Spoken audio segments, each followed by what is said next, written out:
I'm Joe Pardavila, and on this episode of the Forbes Books podcast, we're talking about America's housing problem.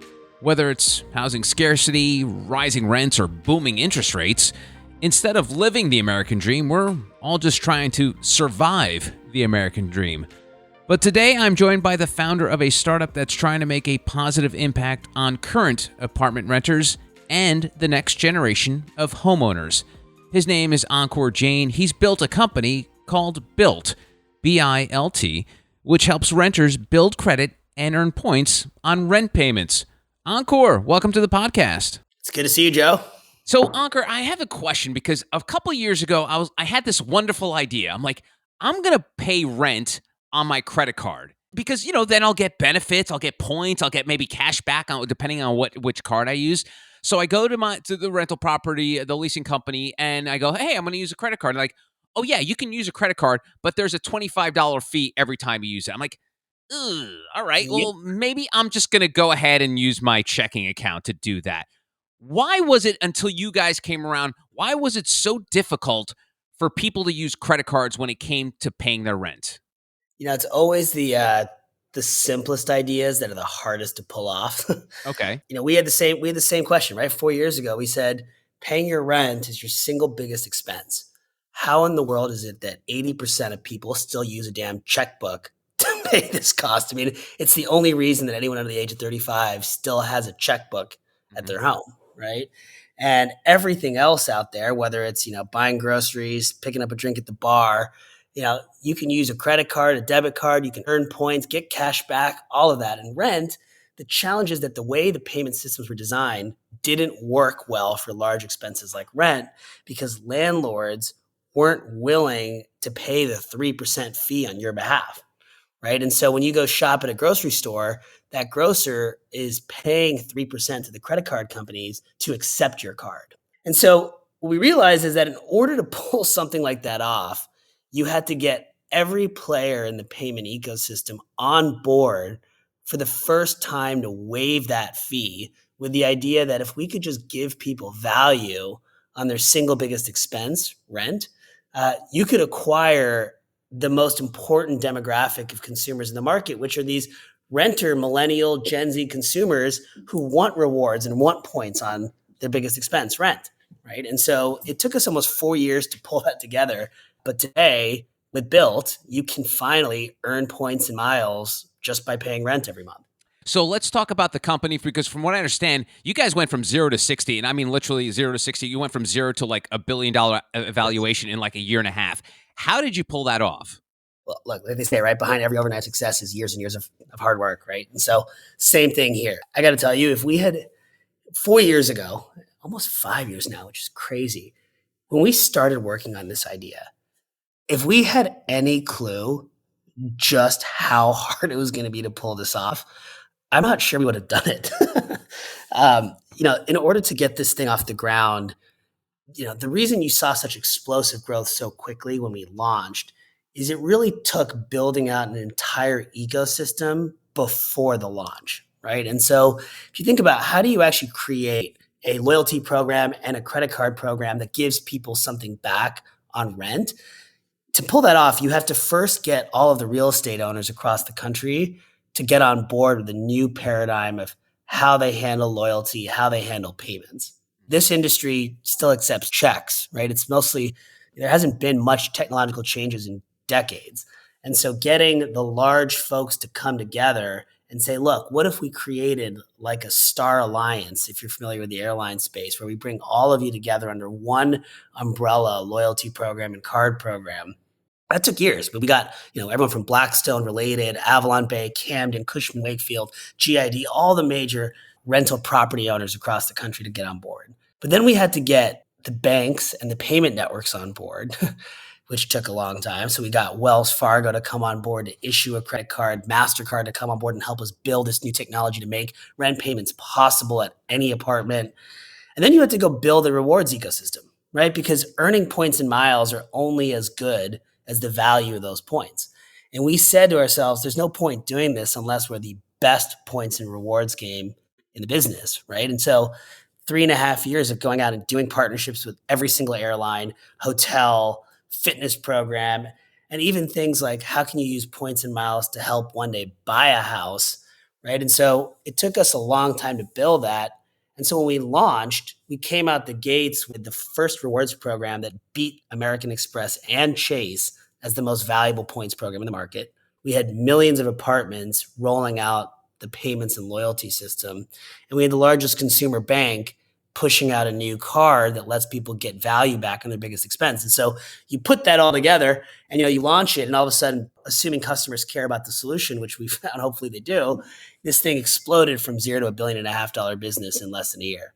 Amazing. And it's funny you talk about the key phrase there, put it all together, because in one hand, Ankur, if you just built MasterCard, I think you would have gotten signups. I think if you told someone who's under 40 years old, like, hey, listen, you could pay your rent on your credit card with low interest rates and be able to like manage all your bills and do that. But then you throw the loyalty aspect on top of it. Why was it so important to bundle that all together for you? So, take a fun little tangent story to answer that question. But did you know that airlines and hotels make no money flying planes or managing hotel stays, but make all their money on their loyalty program and card business?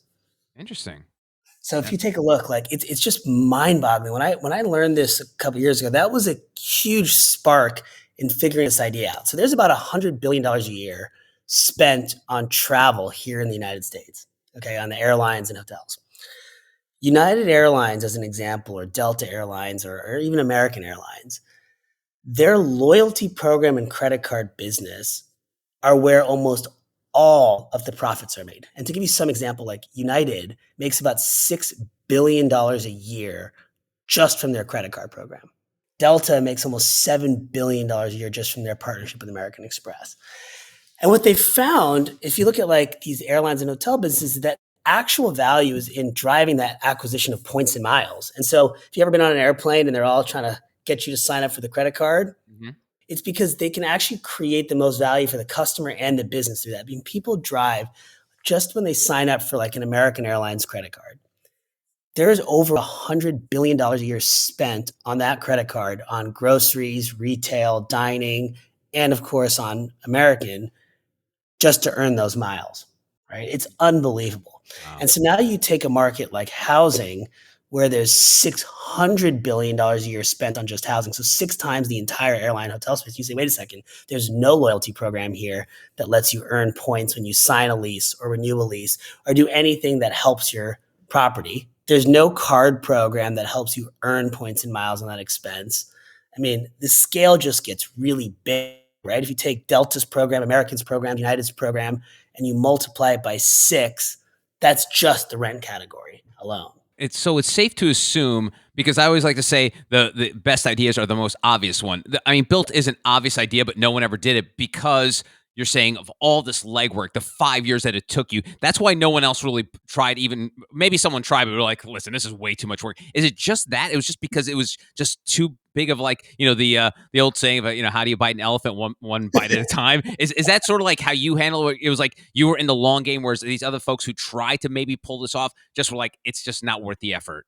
I mean, look, I think in any startup, you have to have the right product that the customer wants, but it's got to be at the right time, in the right place, and with the right access to pull it off, right? So there's a ton of luck that comes with this. And so if you think about built, it only is possible if everyone comes to the table to create the ecosystem at the same time, right? So we kind of talked about this second. You got to have the real estate owners, but also all the rewards partners and the banks and the payment networks and all the other pieces that have to come together at once. COVID also played a really important role in kind of making this possible, right? I mean, rent was already the single largest expense for most people in this country. Cost of living was only going up. But all of a sudden, when COVID hit, you had real estate owners for the first time really in a long time asking themselves, well, geez, vacancy is going up in a way we've never seen before.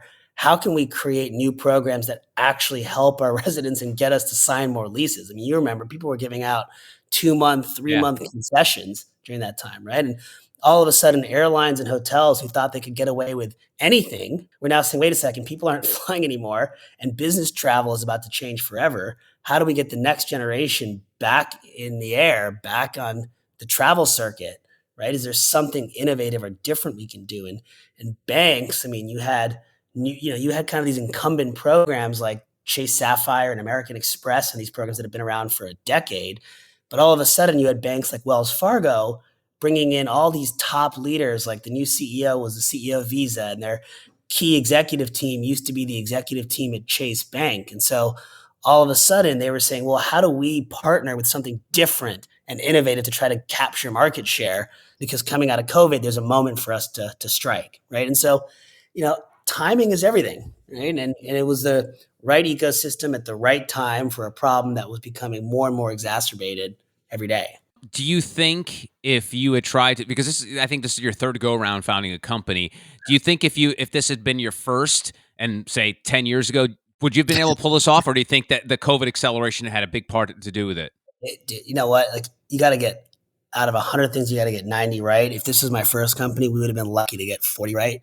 It's unreal how much we've learned from just the mistakes at our first business. I'll tell you, like, one of the worst things I did when I was starting my first company was take venture capital money. And VCs truly can kill your business. I mean, it is always about whatever the latest hype cycle was. And I remember my first company, we were starting it, and, you look up to these venture capitalists to tell you what to do to guide your business. And at the time, we were building a social platform to compete with LinkedIn. The number one advice from VCs was user growth, user growth, user growth. Keep raising more money. And look, for them, all they care about was growth to get the next markup, right? To look at their fund and show that they marked up their business.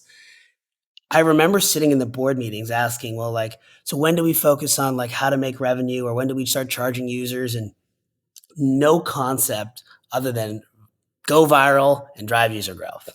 And look, that killed our business. We were lucky that we had an opportunity to sell that company to IAC, and turned out into this amazing kind of serendipitous moment from there. But like, that was really tough, right? And to the VCs, you're one of 50 companies in their portfolio. They just want quick growth to mark it up and get the next venture capitalist to come in at a higher price. And it's a dangerous game, right? And so, number one thing with Built, we didn't take any institutional venture capital or any of that money, candidly, until this round when the business was already profitable, because we didn't want to have that pressure to just create artificial growth versus actually figuring out how to make it work. Right. So that was number one. It's interesting, Ankur. You telling that story about like user growth, user growth, user growth. I'm getting flashbacks as to what the streaming companies are going through now, because as you know, the Netflixes and the Disneys of the world for years were saying like it's subscriber numbers, and then all of a sudden like, okay, we can't make the subscribers. We can't make those numbers anymore. I'm like, okay, your company's worth half of what. It's crazy. And at least for like Disney Plus, they had the backing of Disney. So at least if they lost money while doing it, they were like stable. I mean, if you're a startup, there is no fallback plan. And this is your livelihood. And I think that's the problem when you're a portfolio company and a venture capitalist, you're one of 50 companies and they just need one to succeed. So they're willing to just push everything to the brim and say, well, tough. But as the founder, that's your life, right? I mean, that one company that's just a rounding error for the venture capitalist is your life, your career, your business. And so having that ability, in my opinion, to stay lean and focused and build that product market fit early. And if you have to take capital, like we took capital from our commercial partners, right? So we took capital from our real estate partners who had aligned interests in us actually solving the problem for the long term. And that was a huge lesson, I would say, that we had just from my early mistakes. And the second thing is like, everyone loves to talk about great product, right? And I'm a product guy, so I'm biased. I love just thinking about the product and product experience. You know what no one talks about is distribution. And distribution wins every single time. It's mind-boggling how people just think that if you have a great product, they will come. And the reality is if you can't reach customers today, your business will die because customer acquisition cost just doesn't scale without owning distribution. Right. And so you look at this, by the way, look at like Netflix and Disney. It's funny you mentioned streaming.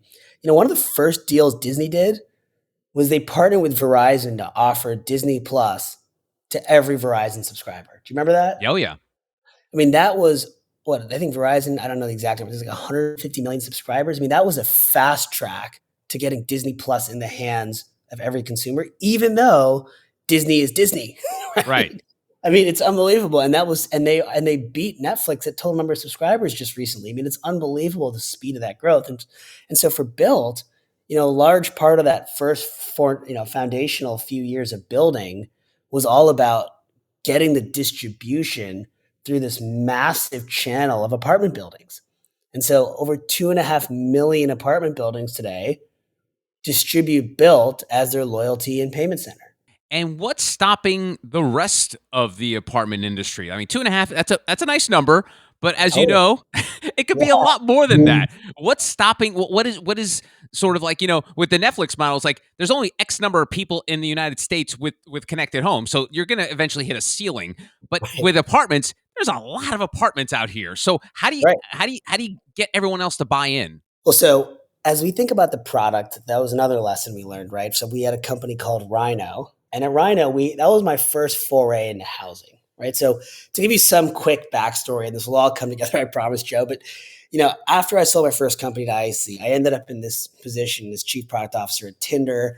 We grew it into the largest dating app in the world.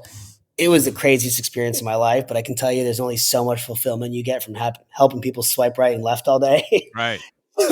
In 2017, we were thinking, God, there's some real opportunities to solve big problems in the world. And these aren't just like philanthropic type efforts. Like housing is a multi-trillion-dollar sector, right? Student loans is $1.5 trillion outstanding of student loans. Healthcare is the largest expense. And so while everyone in Silicon Valley is obsessing over like chatbots and VR and AI, whatever, like NFTs or whatever the hell it was 4 or 5 years ago, we said there's got to be a way to build businesses that actually help make things like housing more affordable and therefore create a huge TAM. So the first foray into that was a company called Rhino, where we said, hey, instead of paying a $2,000 security deposit, when you move into a rental apartment, you have to do this in New York. You have to Yeah, pay a of security course. deposit. Yeah. Yeah. Yeah. Actually, Well, a lot of a lot of places across the country you have to do that. everywhere across the country. I just Yeah. remember when you were renting in New York, you would have to but in every city across the country, when you rent, you have to pay a security deposit. So Mhm. this can range from like a couple $100 to like a full month of rent or sometimes even more. Mhm. So you're talking about putting up, let's say, a $2,000 a month apartment, $2,000 of extra cash just to sit in an escrow account doing nothing in case you damage the apartment when you move out. Right? I Right. mean, it's crazy. Like most Americans don't have $600 of emergency savings, but yet you have to come up with $2,000 just to move into an apartment, right? Yeah. We were thinking like, well, when you rent a car, Hertz doesn't say, "Hey, give me 20 grand in cash just in case you get into an accident." They say, "Hey, sign up for this $5 a day insurance." So we said, "Why can't that same model apply to housing?" And so our first company in housing in 2018 was called Rhino, and we said, "Well, we created the first it was $5 a month to protect your landlord. It was an insurance policy for the landlord, but you don't have to put up a security deposit anymore. So you're saving $2,000 on move-in." Now, that business is, it's over a $500 million business today. It's done well. But to your question, we've always been limited by the apartment buildings that we've partnered with to offer the solution. Got it. When we went out to create Build, one of the things we said is, how do we take advantage of creating a program that apartment buildings want to partner with because it's value creating for them and therefore creates distribution to reach the customers that we care about? But how do we also create a solution that works outside of that network? And so when we developed the Built credit card, we designed it so that you can use it at any apartment to pay your rent and earn points and build your credit score. And we did that by saying, look, one, if they have an online portal, you can use it without the fees. Awesome, right? It actually Yeah. waives the fees for you. But there's a lot of landlords that don't even have that, and they still make you send a check. So we worked with MasterCard and we created a payment flow where you can pay your rent with a Built card in the app. And MasterCard and Built will actually send a check to your landlord at no extra cost. Wow. Right. And that opened it up. And so today, like you walk around anywhere in the United States and like every Wells Fargo ATM tells you can now earn points on rent with a Built card. And with one click, you can sign up and start paying your rent. Right. You walk down the street and you'll see Built signs, whether it's at a Wells Fargo branch or a billboard owned by one of our real estate partners. And again, you can sign up, pay your rent, earn points in miles, and build your credit at the same time. Wow. It almost seems like the reason the housing, real estate, whatever, you put it all in one bucket is it's just laziness. I feel like it's sheer laziness because there's no other reason. Like your solutions that you've come up with instead of like an old school check just seem so much easier. And for generations and generations, you've seen landlords, leasing agents. Basically, they know like, hey, listen, if you want to live, have walls and a roof, you need to pay us this rent every month. We don't have to do anything else. We have to make sure the water's working, the heat's working, all that jazz. But outside of that, we're done. We're not we're Well, not looking at the future, right? I mean, look, this is part of the challenge, right? Is that I don't know if it's laziness, but but it's really just a misalignment of interests, right? And that, in order to make Built work, it was kind of like a complex puzzle of how do you align incentives between so many disparate stakeholders that aren't necessarily aligned. And so historically, to your point, for most real estate owners, it was like, look, I spend a certain amount per square foot on this building. How much can I make per square foot? The crazy part about that is nowhere in that conversation is what about my tenant or my customer, right? It's all replaceable.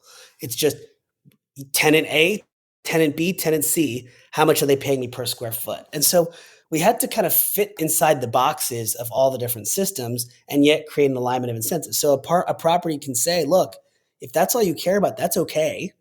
Let me help you collect your rent faster and better. Let me help you fill those units faster so you have less downtime between move outs, right? Mhm. And in the meantime, let me do that by creating actual value for the customer, the renter, right? Mhm. And I think that's been the puzzle that made this so hard to pull together. Hmm. And so at the root of it is rent, and we've all heard about rents rising. And New Yorkers don't need to know; they don't need to read a tweet about it. They know that rents always go up in New York, but it's happening all across the country. Is it just one of those things where it's like death and taxes and rental rates going up? Like it's just inevitable that they're always going to be going up, no matter what other market conditions apply. I mean, look, rents did go down briefly during COVID. That was probably one of the first times in a while. I don't know how rent prices sustain the continued growth they are without this country hitting insane levels of inflation. So I do have hope that as we try to tame inflation, rent prices should at least stabilize and maybe even correct a little bit because it's just not sustainable anymore, right? Like you cannot pay the average rent in New York is almost $6,000. The average rent for a one bedroom is almost, I think it's like 4,500. I mean, that's just not sustainable for people in this country, right? And how do cities sleep at night? And I know it's kind of a big question, but like you're seeing the especially knowledge workers. It's funny, neighbors in Charleston, they're both very successful. I think one of them works for like Salesforce, the other has a really good job, but they could work virtually. They were paying rent in Brooklyn for like $5,000 a month, and then they eventually got together and like, hey, listen. Why are we spending $5,000 for this one bedroom apartment when we could do our job in Charleston for pretty much three-quarters of that and own a home? Yeah. When are cities going to be like, hey, listen, I mean, again, I don't know what the solution to this is, Ankur, but it's crazy to me. Like, you're going to lose a lot of taxpayers because of the fact that they see on the other side of a river or across the country that they could have a better way of life and for less money and create that generational wealth that you really can't in a New York City or Los Angeles, San Francisco, you name it. Yeah, 100%. So I think there's two different things there that are really important to cover. One is what happens with the cost of rent across cities and how that affects where people live. The second is how do we get more people access to home ownership? Because that is one of the biggest drivers of generational wealth creation. The first problem, it's a little bit more complicated than that, right? Because even though the prices are higher in New York, the income therefore is also higher. And so while it is a little bit higher on a relative basis, you already are seeing across the country as people have moved around now, like the cost of rent in Austin has skyrocketed. The cost of rent in Denver has skyrocketed, right? And so Right. it all becomes relative to the income. And so I do think like there's been a little bit of an arbitrage the last couple of years where people were keeping their New York or San Francisco salaries while living in a different city like a Charleston or an Austin or a Denver. But I think what's starting to happen for the kind of average consumer is that salaries on remote work are starting to be adjusted Hmm. based on where they live. Yeah. Rent again becomes a very big part of your expense. Yeah, it's Um, it's funny, Ankur, when you say that because I remember I think it was like the guy who ran Morgan Stanley or Charles Schwab, one of these big financial houses. They basically said like once the vaccines were becoming prevalent and people were going back to work, he put out a press release and he said, hey, we're paying you New York salaries to work in our New York office. And at the end of the day, a lot of these companies, even the tech companies, for a while, they were the saintly tech CEOs who were like, we'll let our people work everywhere. And then all of a sudden, Tim Cook's like, yeah, we spend like $1 billion on this headquarters, so people come on back to work. Right. So you're seeing this where it is this, people are going to have to choose, right? Whether, what kind of life they want to live, whether they want to live a little, on a tighter budget, living in New York, but having that higher salary, or finding a lesser salary and living somewhere else. It's really comes down to like the consumer, like saying, like what they want out of life. Like if they love New York, the nightlife, all the, 6 million restaurants and shows you can go to every night, then you're going to obviously bite the bullet and you're going to, you're going to live That's rent right. month to month, check to check. But if you want more than that, you kind of have to find your way outside of those areas. Well, this goes back to then the path to homeownership, right? Because Mhm. homeownership is one thing where it is clearly more attainable in certain parts of the country than others, Yeah. right? And so the question is, how do you actually get renters on a path to homeownership? When candidly, like I'll tell you, if you're 25 today, you're probably not even thinking about homeownership because it seems so far out of reach that it's like, forget about it, right? No, And absolutely. so part of what we want to do with Built is also try to change that, right? And so we said, first thing, why is it that paying your rent doesn't get you any closer to buying a home? Like that is one of the most like when you think about like these weird things that you kind of take for granted and then you look back and like why this is stupid. Like paying your rent should help you on a path to ownership. Like you rent when you're young because you want flexibility. Maybe you're living with roommates, you're moving around for your job, but then maybe you want to start a family, you want to buy. You shouldn't be starting from scratch, right? And so, what stops someone from accessing homeownership? Really, there's like probably two or three key elements. The first is, do you have a credit history that's rich enough to help you qualify for a mortgage and qualify at affordable, low cost rates? Yep. The better your credit, the lower your rates, which means for the same amount you pay a month, the more home that you can actually afford, right? Same amount a month. The second thing that's complicated is it's really hard to actually understand what's what's an option. Like I'm a Wharton guy, I should know finance, and I could not figure out for the life of me all the different ways to get a mortgage. It was 3% down, 5% down, FHA, Fannie Mae, first time home buyer. There Mm. was so many different confusing things. Yeah. Just making it simple for people is actually a big drive because if you know what you need to attain home ownership, you can actually start to plan for it. Right. And then the third piece, which is obvious, but the down payment cost, Oh yeah. right? It's just a lot. And so one is knowing what options are available to you, but two is helping you save up for that down payment. And so with Built, we try to make it really simple. When you pay your rent, you get free reporting to all three credit bureaus to build your credit history, period. The average customer, according to TransUnion, can increase their credit score by 60 points just by reporting their rent payments. Wow. That's the first thing we're doing. Second thing we're doing is we're making it easy to see what kind of home you could buy for the amount you pay in rent, right? If you're a renter, you think of your cost as housing as I pay $2,000 a month for rent. You don't think of, God, can I afford a $500,000 home? That seems crazy.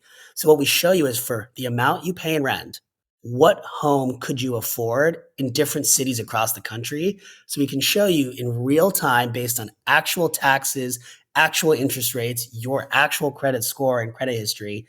These are the houses you could afford today based on how much you pay in rent in each city across the country and how much that's worth. So for that 2,000 a month, you could buy a $380,000 home in Denver, and here are the example homes. You could buy a $450,000 home in Austin, and here are actual homes you could buy, right? And you're actually qualified for that. So there's no more guesswork, confusion, applications, paperwork. It's done automatically.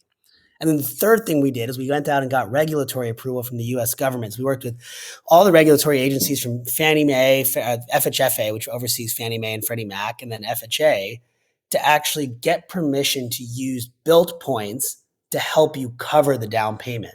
Hmm. So in addition, now all these points you're earning while you rent, maybe it's $500, maybe it's $10,000, it doesn't really matter.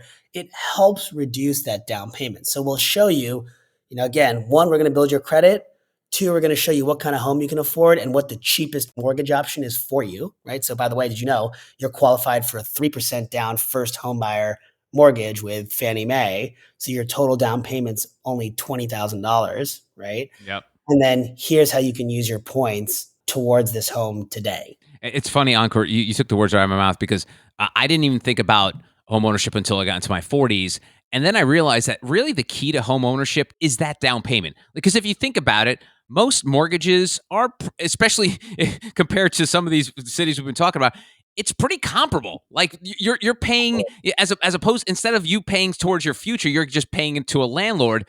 But the idea of having this capital to put down on a house and make those monthly payments lower, people don't have that. And it's funny, Ankur, a little while ago, I got into this argument with my brother-in-law, who's ultra conservative, Queens guy, and we were debating about how the fact that it's so hard for black and brown minorities to buy homes, and he didn't understand. It's like, I work just as hard; they can work, and I'm like, here's the deal: you were able to buy your first home because your father had a home, and then he gave you money from the value of that house to for your down payment. If you're going back generations of black and brown or minorities or even poor white people, it doesn't matter. If they don't have that capital building throughout generations, which is basically the definition of generational wealth, and it's not multimillionaires, it's not like trust fund kids, it's generational wealth that's passed down to get to that point where the younger generations could then buy a home. It's almost it's like this domino effect of like That's exactly right. generation after generation after generation will be able to buy houses because of that first generation. We've got to get these folks into that first generation of home ownership to then change the game later on. That's right. And look, it's crazy. It's so funny you bring this up, right? I mean, when I went to speak with the FHFA and FHA and the Fannie Mae and all these guys, one of the things that baffled me was when you look at what is allowed as what they call an eligible source of funds. So the money that you use for a down payment, they restrict to only certain sources of money that you can use, which is kind of crazy. Yeah. One of them is savings in your bank account, obviously. But out of the 4 or 5 allowed sources, one of them was money from your parents or relatives. Now, if you're not lucky to have that and you have any other way of accessing capital to try to reduce your down payment requirement, you're out of luck. Yeah. And so that was part of where we said, wait a second, guys. Look, millennials, Gen Z, especially the reward space, but anybody, like, right? People are earning these points and miles as they as they spend on everyday groceries, dining, whatever. Why are we having them use that towards just travel? If somebody wants to save those and put it towards the American dream of homeownership, why are you stopping them from being able to do so? Right. And that was a big part of how we got that approved, was exactly that narrative. And look, I'll tell you, like, homeownership isn't for everybody. But what I think is a real problem is that, to your point, not everybody has the option. And I think one of our goals with Built is somebody may want to rent their whole life. They get the freedom, the flexibility, they move around, they get certain benefits. They don't have to worry about calling, maintenance or whatever it might be. But people should rent because they want to rent, not because they're forced to rent. And for too many Black and brown and minority communities, you're forced to rent your whole life and never have the opportunity to ever buy and never have that opportunity to try to create wealth from that asset class. And I think if we do our job right, with Built, just even helping people build their credit from rent every month should start to open that door for millions of people. Yeah. And so we're pretty excited about it. No, it's amazing stuff, and it's so funny because we're talking about this because I've just been going through my first time as a homeowner, and lastly, I want to talk about the mortgage industry. And I know this isn't your bag, but I feel like getting the mortgage for my home was probably the most intrusive thing that I've ever done in my entire life. And I know it's because of the a-hole screwing things up back in '08, so there's this been overcorrection in the mortgage industry. But man, that's one thing they really got to dial down. My mortgage lender knows more about me than I know about me. So how can we? Is there a way that things can correct back a little bit? Because now it's almost like my wife and I were getting emails every day. Hey, so we need proof of this. We need proof of this. Like up until the closing date, and my wife and I are like, man, is it even worth it? The pain they put people through. So talk to me about that part of home ownership.